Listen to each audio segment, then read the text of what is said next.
ओम गंगणपतये नमः। ओम महासरस्वत्यै नमः। श्री काशी खंड का 7वां अध्याय, जिसमें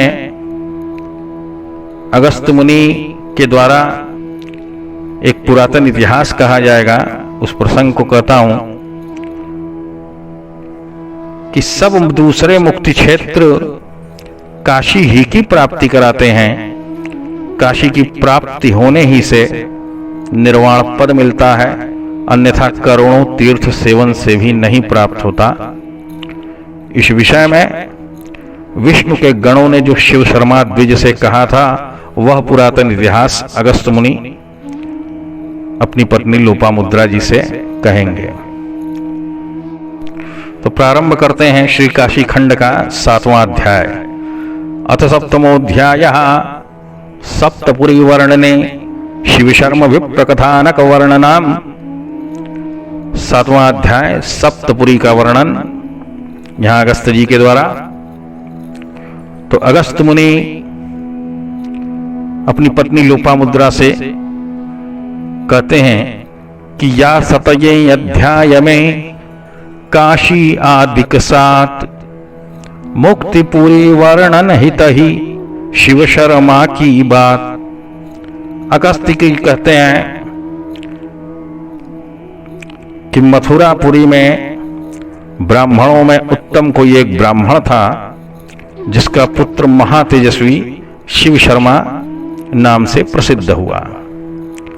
वेदाध्ययन कर, उसके तत्व के अर्थ को जानकर, धर्मशास्त्रों को पढ़कर, पुराणों को समझकर, ये शिव शर्मा जी देखिए कि कितना विद्वान थे और क्या इनसे चूक हो गई।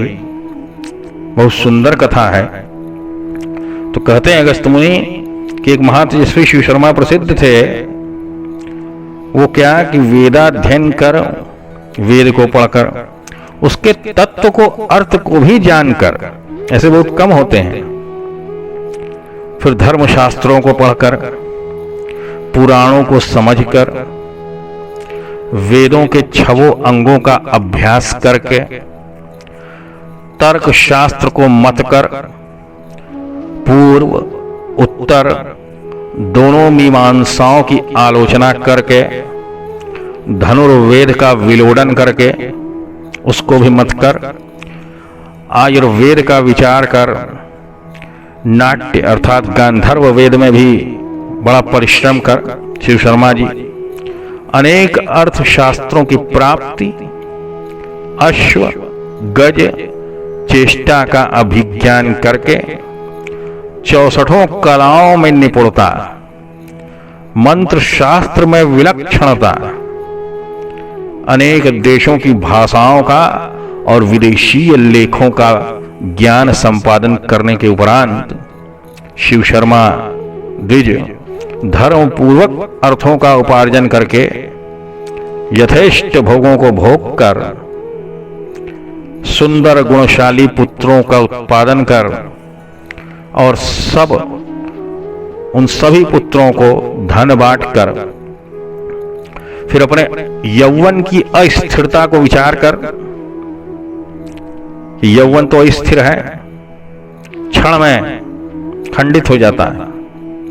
यौवन की स्थिरता अस्थिरता को विचार कर, लोक प्रसिद्ध कर्ण समीप श्वेत केश रूप वृद्धता को देखकर, देखिए लोक में प्रसिद्ध है कि कान के पास जब बाल सफेद होने लगे तो वृद्धता को देख लें। तो लोक प्रसिद्ध कर्ण समीप श्वेत केश रूप वृद्धता को देखकर, अपने कान के समीप सफेद बाल जब देखा शिव शर्मा जी ने, तो उन द्विजोत्तम शिव शर्मा को बड़ी चिंता हुई।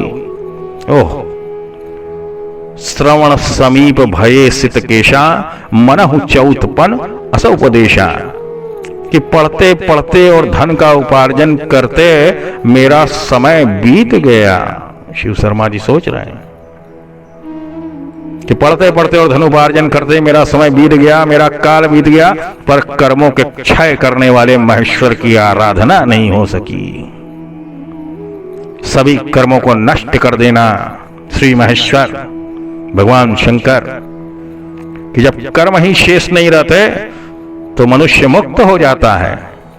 इस विषय को सोचकर शिव शर्मा जी ने कहा मन ही मन कि कर्मों के क्षय करने वाले महेश्वर की आराधना नहीं हो सकी, इतना तो कर लिया। मनुष्यों के सर्वार्थ सिद्धिप्रद गणेश की भी पूजा नहीं की, अंधकार के समूह को विनाश करने वाले सूर्यदेव को भी मैंने अर्चित नहीं किया, संसार बंधन विमोचने महामाया जगद्धात्री का भी ध्यान नहीं किया। महामाया जगद्धात्री नध्याता भवबंधरित भगवती का ध्यान भी नहीं किया। समृद्धिदाता देवता गण को भी समस्त यज्ञों के द्वारा तृप्त नहीं किया। पापों के शांत्यर्थ तुलसी वन की भी सेवा नहीं की। यहां और परलोक में भी विपत्तियों से पार लगाने वाले ब्राह्मणों को मिष्टान्न और मधुर रसों से मैंने संतुष्ट नहीं किया।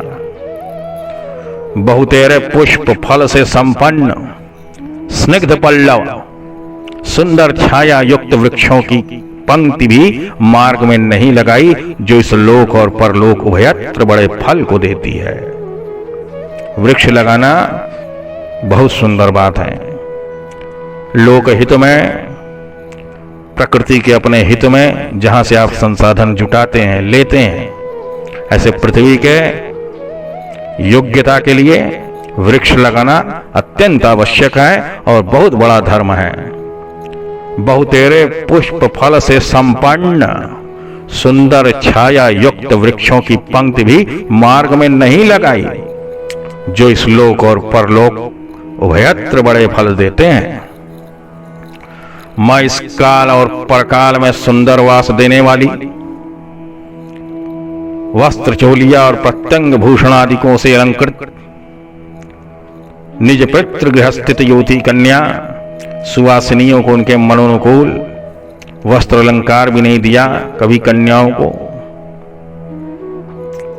मैंने यमलोक हारणी उपजाऊ भूमि ब्राह्मण को दान नहीं की और न परम पापहारी स्वर्ण ही विप्र को दिया। मैं इस जन्म में शीघ्र पाप हंत्री और 7 जन्म पर्यंत सुख देने वाली अलंकृता और वत्स के सहित गौ सतपात्र को नहीं समर्पण कर सका। मैं तो सिर्फ विद्या के अर्जन में ही लगा था जीवन भर, और ये सब क्रिया तो हमसे भूल हो गई। जब ऐसा शिव शर्मा विचार करते हैं, जब वो अपने कान के समीप सफेद बाल को देखते हैं। क्यों?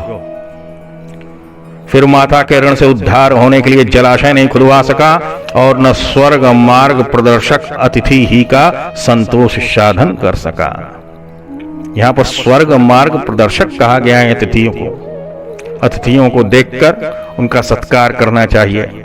यह पुस्तक हम लोगों को इन सब बातों की प्रेरणा देता है। बड़े ध्यान की चीज है कि फिर माता के ऋण से उद्धार होने के लिए जलाशय नहीं खुदवा सका और न स्वर्ग मार्ग प्रदर्शक स्वर्ग के मार्ग को दिखाने वाले अतिथियों का संतोष साधन भी नहीं कर सका।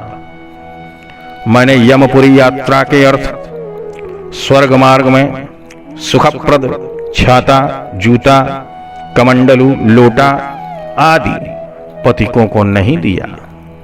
यहां सुख प्राप्ति और परलोक में स्वर्गीय कन्या लाभ के लिए मैंने कभी कन्या के विवाहार्थ धन भी नहीं अर्पण किया। किसी कन्या के विवाह के लिए धन भी नहीं दिया। उभयत्र अत्यंत मिष्टान्न पान देने वाले वाजपेयी यज्ञ के अवभृत स्नान को भी लोभवश मैं नहीं कर सका। जिस लिंग के स्थापन से समस्त विश्व के स्थापन का फल प्राप्त होता है, मैंने देवालय बनाकर उसमें शुभप्रद शिवलिंग की स्थापना भी नहीं की। यह मैंने क्या किया? समग्र संपत्ति देने वाला विष्णु का मंदिर नहीं बनवाया और सूर्य गणेश की प्रतिमा भी नहीं निर्माण कराई, जिनकी मूर्ति बनवाने से कुरूप और दुर्भाग्यशाली नहीं होना पड़ता। ऐसी पार्वती और महालक्ष्मी को चित्रपट में भी मैंने नहीं लिखवाया। ब्राह्मण गण को दिव्य वस्त्र के प्राप्ति का हेतुभूत अति सूक्ष्म उज्ज्वल विचित्र वस्त्र भी नहीं दान दिया। समग्र पापों के क्षयार्थ सुसम्मिद्ध हुताशन अग्नि में मंत्र कथन से पवित्र घृत संयुक्त तिल का हवन भी नहीं किया। ये अपनी विद्या पाने में इतने लीन थे उस समय, लेकिन सौभाग्य था, इनका प्रारब्ध था कि ऐसे समय पर इनको ये बातें ज्ञात होने लगी कि श्री सूक्त, पावमानी मंत्र, ब्राह्मण मंत्र, मंडल मंत्र, पुरुष सूक्त और शतरुद्रीय इन सब पापनाशक वेद मंत्रों को गृहस्थ ब्राह्मण होकर भी मैं नहीं जप सका। श्री सूक्तम पावनानि च ब्राह्मणो मंडलानि च जप्तम पुरुष सूक्तन्न पापारी शतरुद्रियम। ऐसा विचार करते हैं शिव शर्मा जी कि पीपल वृक्ष की सेवा भी जो रविवार और शुक्रवार तथा त्रयोदशी और रात्रि भाग को छोड़कर सद्य पाप हरण करने वाली है, नहीं करने पाया ऐसे पीपल वृक्ष की भी सेवा नहीं की। यहाँ ज्ञान लेने लायक है कि पीपल वृक्ष की सेवा रविवार और शुक्रवार तथा त्रयोदशी और रात्रि भाग को छोड़कर, रविवार शुक्रवार त्रयोदशी तिथि और रात में मतलब पीपल के वृक्ष की सेवा नहीं करनी चाहिए।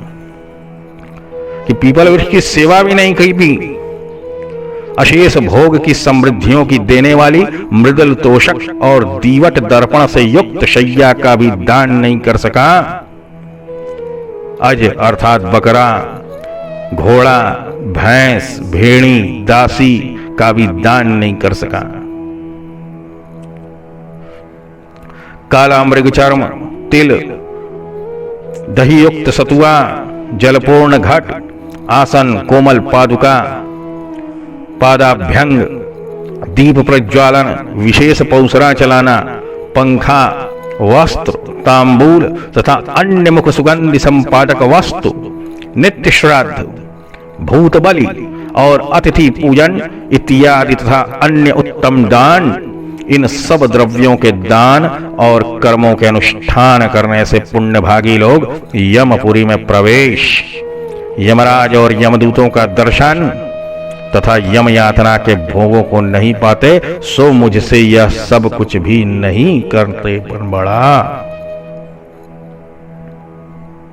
कृच्छ व्रत, चांद्रायण व्रत और नक्त व्रत प्रभृति शरीर की व्रतों का भी मैंने कभी नहीं अनुष्ठान किया। मैंने न तो प्रतिदिन गोग्रास ही दिया, न गौ का शरीर ही खुजलाया, न गोलोक में सुखदात्री गौ को पंख में से उद्धार ही किया। प्रार्थना अनुसार अर्थ देकर मैंने अर्थियों को भी कृतार्थ नहीं किया। हाय दूसरे जन्म में देव देव ऐसा बकने वाला दीन भिक्षुक होऊंगा। वेद शास्त्र, धन संपत्ति, स्त्री, पुत्र, क्षेत्र अर्थात खेत, महल, ये सब कोई भी परलोक यात्रा में मेरे साथी नहीं होंगे। शिव शर्मा ने इस प्रकार से चिंतन कर समग्र विषयों से बुद्धि को बटोर कर एकाग्र चित्त होकर मन से यही निश्चय किया कि इसी विधि से मेरा बड़ा कल्याण होवेगा।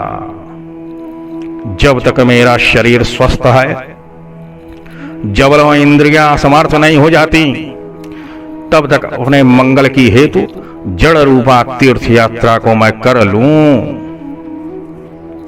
उस बुद्धिमान ब्राह्मण ने यही स्थिर कर 5-6 दिन गृह में बिताने पर शुभ तिथि, शुभवार, शुभ लग्न बल में प्रस्थान किया कि तीर्थ पर्यटन में न्याय पूर्वक व्यवहार करने वाले सभी प्राणियों की मुक्ति सोपान अर्थात सीढ़ी परंपरा तीर्थ यात्रा ही है। ऐसा पूर्व ही निश्चय कर यात्रा से पूर्व एक रात्रि में उपवासी होकर प्रातःकाल श्राद्ध करके गणेश आदि देवता और ब्राह्मण गण को पूजन प्रणाम आदि से संतुष्ट करके पारण के अनंतर शिव शर्मा द्विज ने यात्रा की। इसके अनंतर कुछ दूर मार्ग पर चलकर मुहूर्त मात्र विश्राम करके वह ब्राह्मण सोचने लगा कि पहले कहां जाऊं। इन अपने भारतवर्ष में इतने तीर्थ हैं तो पहले कहां जाऊं।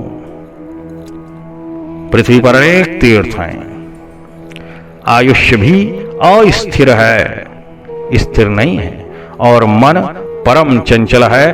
तो फिर पहले सप्तपुरी की यात्रा करूं, क्योंकि वहां पर समस्त तीर्थ वर्तमान रहते हैं कि अयोध्या, मथुरा, माया, काशी, कांची, यवंतिका, पुरी, द्वारावती चैव सप्तैता मोक्षदायिका। ये सप्तपुरी मोक्ष प्रदान करते हैं। इसलिए शिव शर्मा ने यही सोचा कि सबसे पहले सप्तपुरी की यात्रा करता हूं।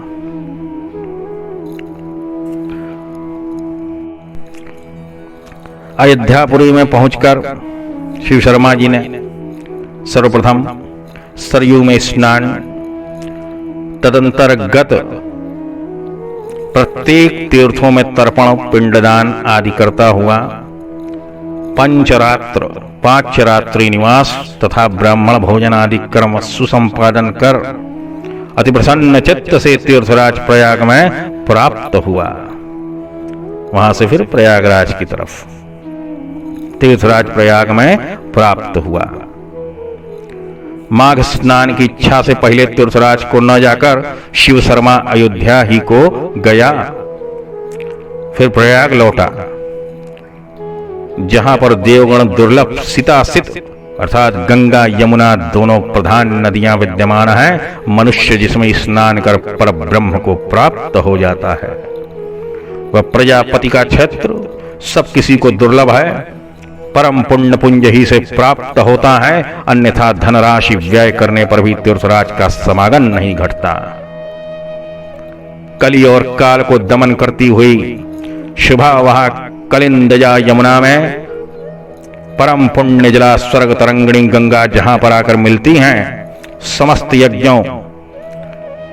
यज्ञों से प्रकृष्ट होने ही से जो प्रयाग ऐसा कहलाता है, उसी प्रयाग के जल में स्नान रूप यज्ञ करने वालों को पुनर्जन्म नहीं होता।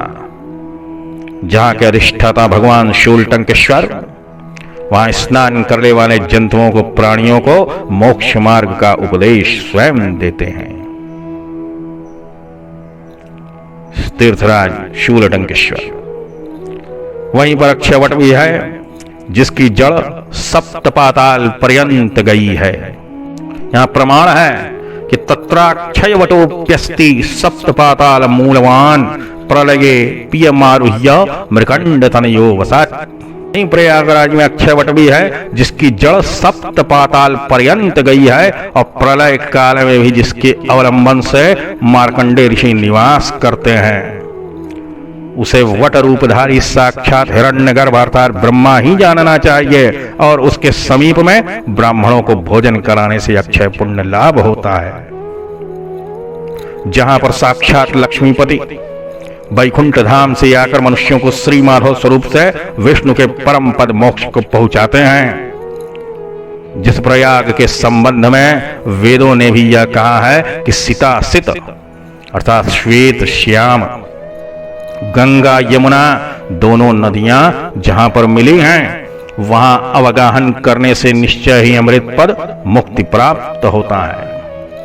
शिवलोक, ब्रह्मलोक, उमालोक, वैकुंठलोक, कुमारलोक, सत्यलोक, तपोलोक, जनलोक, महरलोक, स्वर्गलोक, भुवरलोक, भूलोक, नागलोक, अधिक क्या कहें, समस्त ब्रह्मांड के चतुर्दिक से प्रत्येक भुवनवासी गण, समस्त ब्रह्मांड के चतुर्दिक से प्रत्येक भुवनवासी गण, हिमालय प्रभृति पर्वत और कल्पद्रुम आदि वृक्षगण माघ मास के अरुणोदय काल में स्नान करने के लिए प्रयागराज में समागत होते हैं।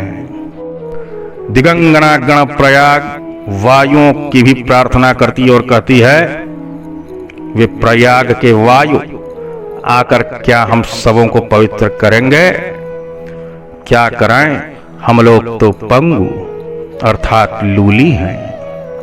अश्वमेध आदि यज्ञ और प्रयाग की धूलि को ब्रह्मा ने पूर्व में तौल किया था, परंतु वे सब यज्ञ उस धूलि के समान नहीं हैं। ये कथा सुना रहे हैं अगस्त मुनि लोपामुद्रा जी को। शिव शर्मा सप्तपुरी की यात्रा पर निकल चुके हैं। ऐसे में ये प्रयागराज का महत्व बताया गया है। बहुजन्म संचित अस्थि के अंतर्गत भी पाप पुंज प्रयाग का नाम सुनते ही अत्यंत विह्वल होकर क्षय होने लगते हैं। बहुत जन्म के संचित अस्थि के अंतर्गत भी बहुत जन्म के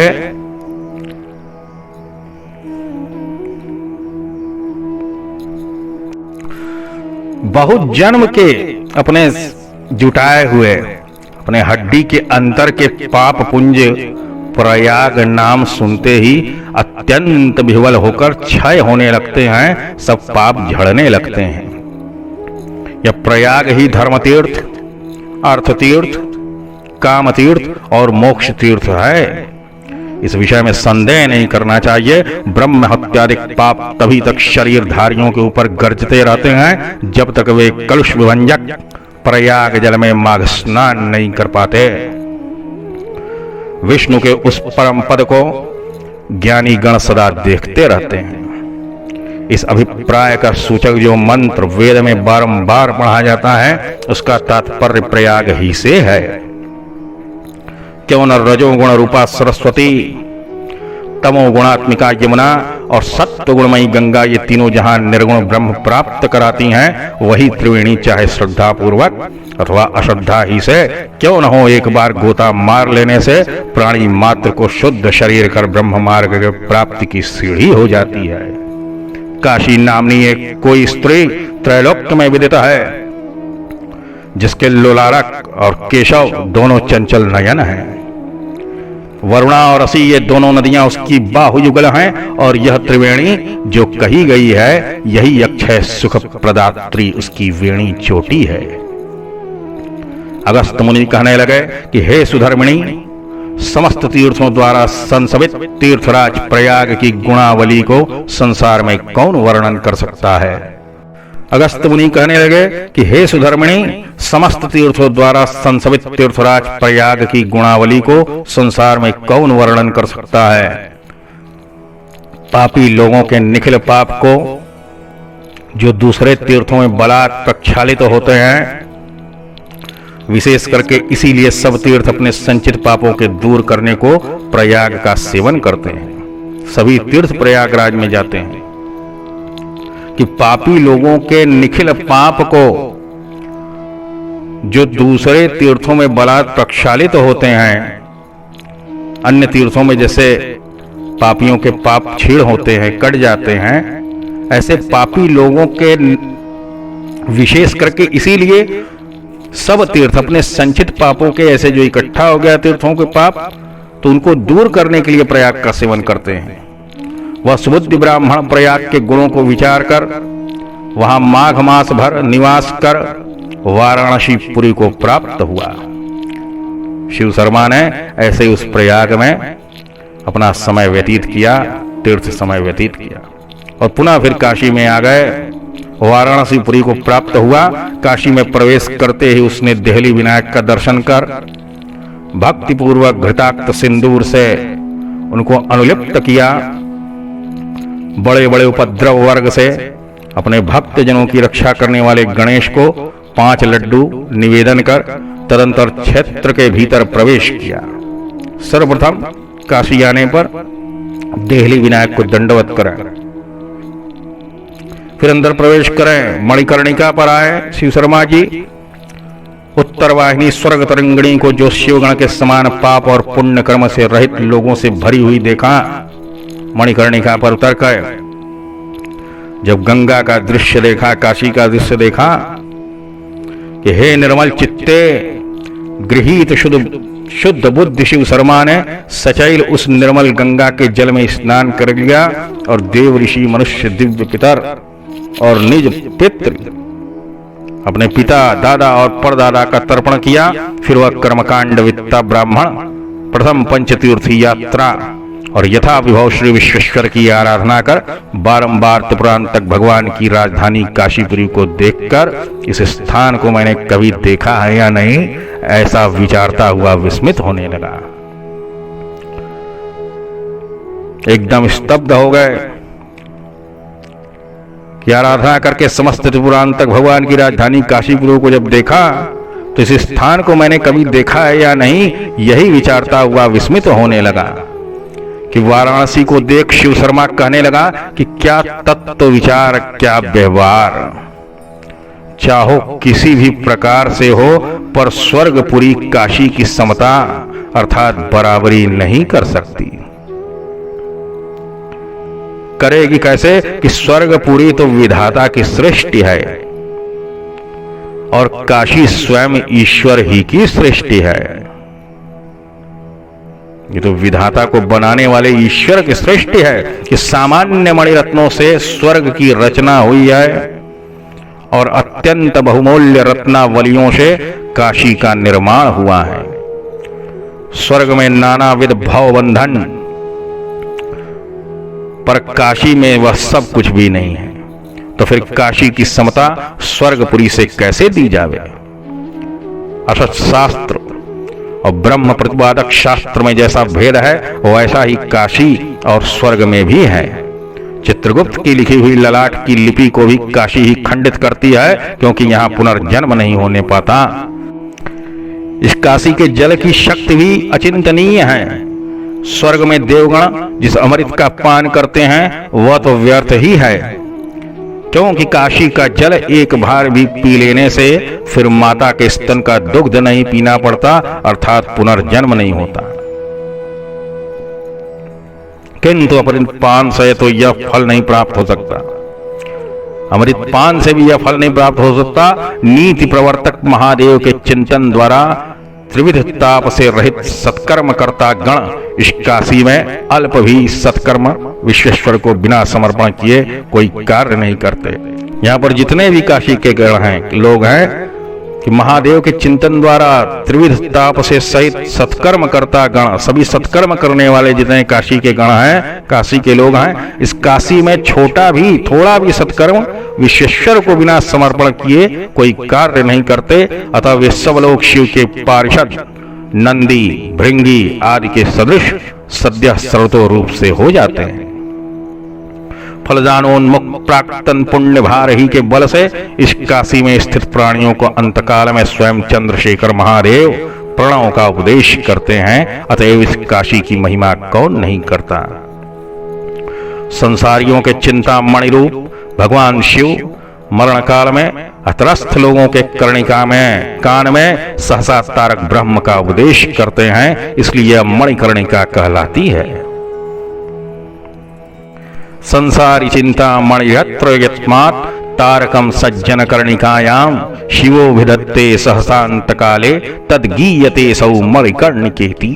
यह स्थान मोक्ष लक्ष्मी के महापीठ काशी में मणि स्वरूप है एवं मोक्ष लक्ष्मी के चरण कमल की कर्णिका है, अतः लोग इसे मणिकर्णिका कहते हैं। इस पुरी के निवासी जरायुज, अंडज, उद्भिज और स्वेदज प्राणी गण भी देवता की अपेक्षा अच्छे हैं। अर्थात इस काशी के जरायुज कीट पतंग, कृमि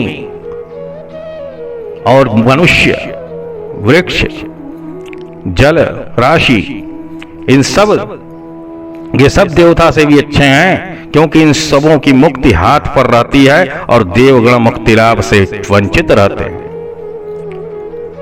मैं बड़ा दुष्कर्मा और जड़ बुद्धि हूं, ऐसा शिव शर्मा ने विचार किया कि मैं बड़ा दुष्कर्मा और जड़ बुद्धि हूं, इतने दिन तक मेरा जन्म व्यर्थ ही गया जो मुक्ति प्रकाशिका काशिका का दर्शन नहीं किया। शिव शर्मा उस विचित्र पवित्र क्षेत्र को बारंबार नेत्र गोचर करके देखते रहते हुए तृप्ति लाभ नहीं कर सके।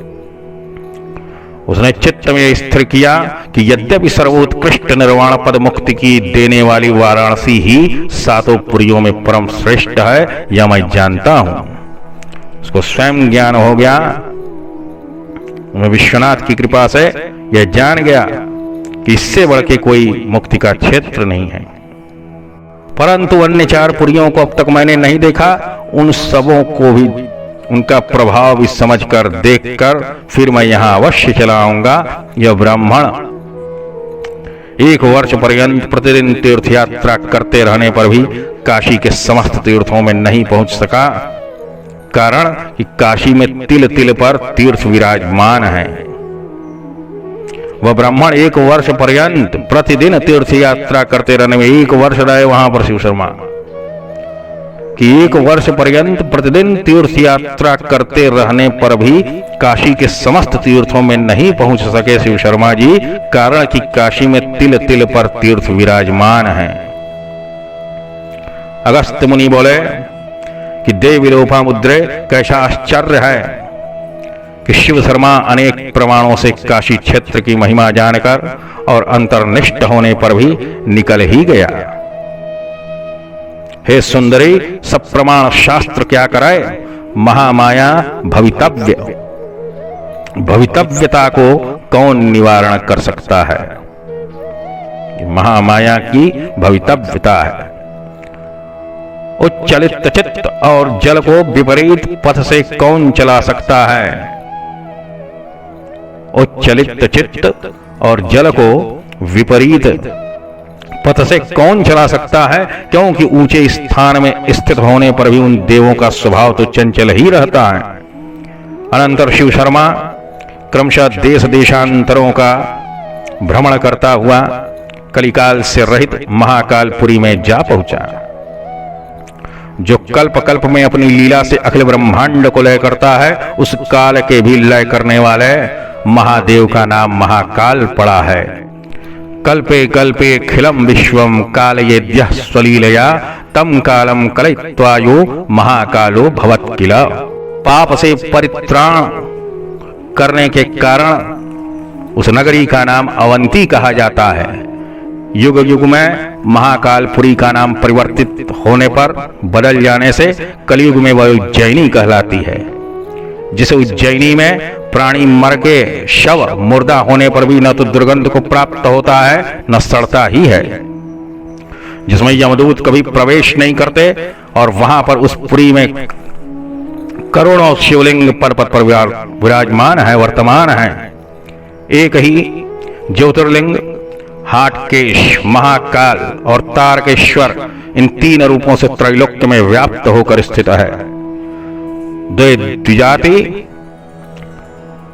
जो गण उस उज्जैनी सिद्धवट में ज्योति रूप ज्योतिर्लिंग अथवा श्री महाकाल का दर्शन करते हैं, वे पुण्य राशि परम ज्योति को देख लेते हैं। जिन संसार के दुखियों न कभी महाकाल के उस लिंग का दर्शन कर पाया है, उन्हें न तो महापाप छूते हैं और न ही यमदूत गण ही ताकते हैं।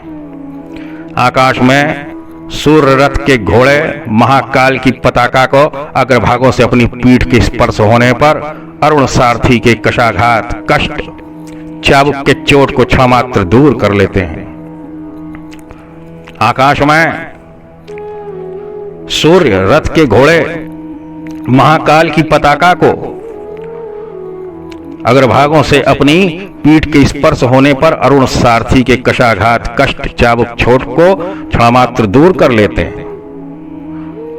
महाकाल महाकाल महाकाल ऐसा निरंतर स्मरण करने वाले प्राणी को स्मर के पिता विष्णु और शत्रु शिव दोनों ही स्मरण करते रहते हैं।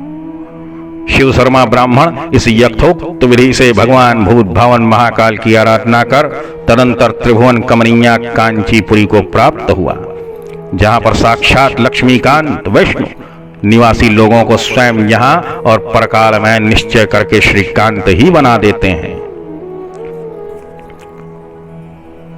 कांति कांति मात्र लोगों द्वारा निषेवित परम कांतिमती उस कांची नगरी को देख शिव शर्मा भी कांतिमान हो गया, क्योंकि वहां कोई भी कांतिहीन नहीं रहता है। सर्वधर्म कर्मवेत्ता व द्विज वहां पर जो कुछ कर्तव्य कर्म थे उनको पूर्ण कर और 7 दिन निवास करने के पश्चात अनंतर द्वारकापुरी की यात्रा को चला।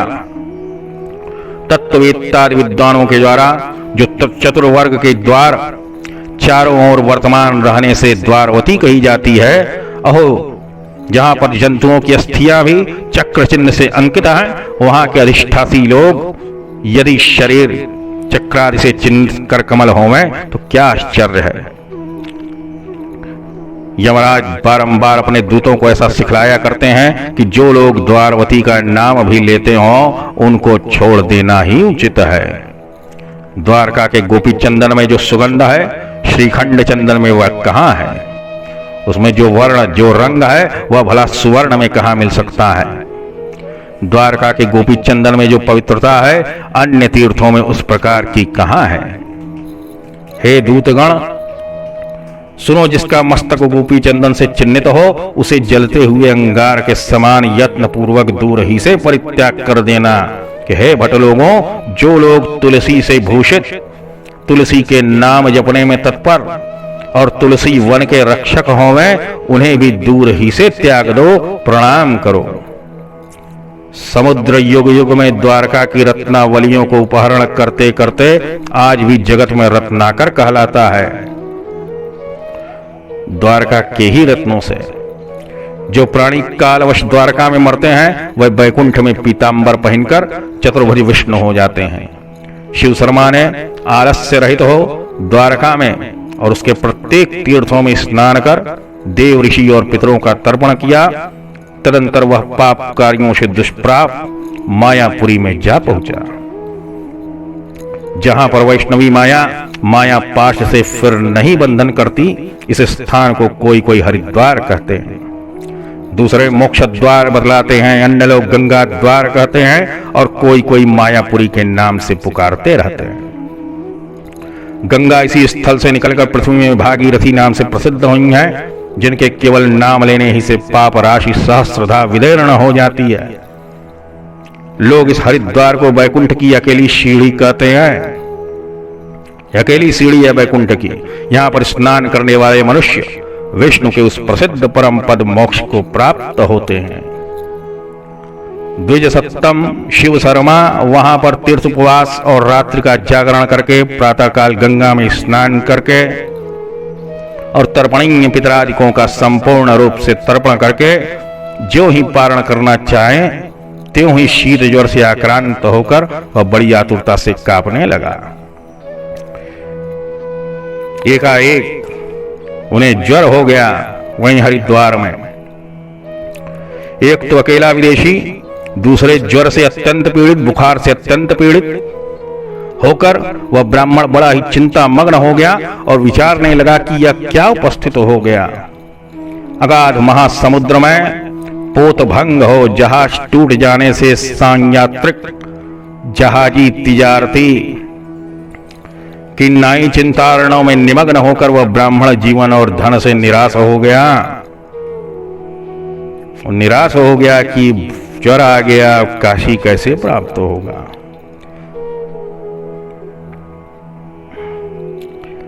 उस ज्वर से उसे अपने घर की याद आने लगी, उसका स्मरण होने लगा कि मेरा वह क्षेत्र, खेत, कलत्र, पुत्र, गण और धन कहाँ है, मेरा वह विचित्र महल ही कहाँ है और वह पुस्तकों का संसार भी कहाँ है। अब तक भी मेरी आयुष्य पूरी नहीं हुई और न बाल ही पके हैं, परंतु यह दारुण ज्वर उपस्थित हो गया। मेरे लिए एक कैसा भयंकर समय है। मस्तक पर मृत्युवास कर रही है और मेरा गृह यहाँ से अत्यंत दूर है। जो हो, घर में आग लगने पर क्या कुआं खोदने से काम चल सकता है। अत्यंत संताप करने वाले इन व्यर्थ चिंतनों से मुझे कौन फला है। इस घड़ी में ऋषिकेश और शिवप्रद महादेव को स्मरण करूं, अथवा मैंने एक उत्तम मोक्ष के उपाय का अनुष्ठान किया जो इन सातों मोक्षदायिनी पुरियों का दर्शन कर लिया। कि विद्वान लोग स्वर्ग अथवा मुक्ति का साधन कर रखते हैं, इन दोनों का साधन नहीं कर लेने से पश्चाताप से संतप्त होना पड़ता है। स्वर्ग अथवा मुक्ति का साधन करना चाहिए, अथवा मुझे इस व्यर्थ की धारा वाहिनी चिंता का कौन प्रयोजन है। यद्यपि संग्राम में मृत्यु श्रेयस्कर है, पर मेरे ऐसा तीर्थ में मृत्यु को प्राप्त होना तो बहुत ही अच्छा है कि संग्राम में मृत्यु भी श्रेयस्कर है। मैं आज मंदभाग्यों सा मार्ग में तो मरता ही नहीं हूं, वरन मैं आज मंदभाग्यों सा कहीं मार्ग में तो मरता ही नहीं हूं, वरन गंगा के गोद में मर रहा हूं। तब फिर मूर्खों के सदृश चिंता क्यों करूं? अस्थि चर्म हड्डी चमड़ा मैं इस शरीर को त्याग से मुझे अवश्य ही निश्चय नैश्रेयसी सिद्धि मिलेगी।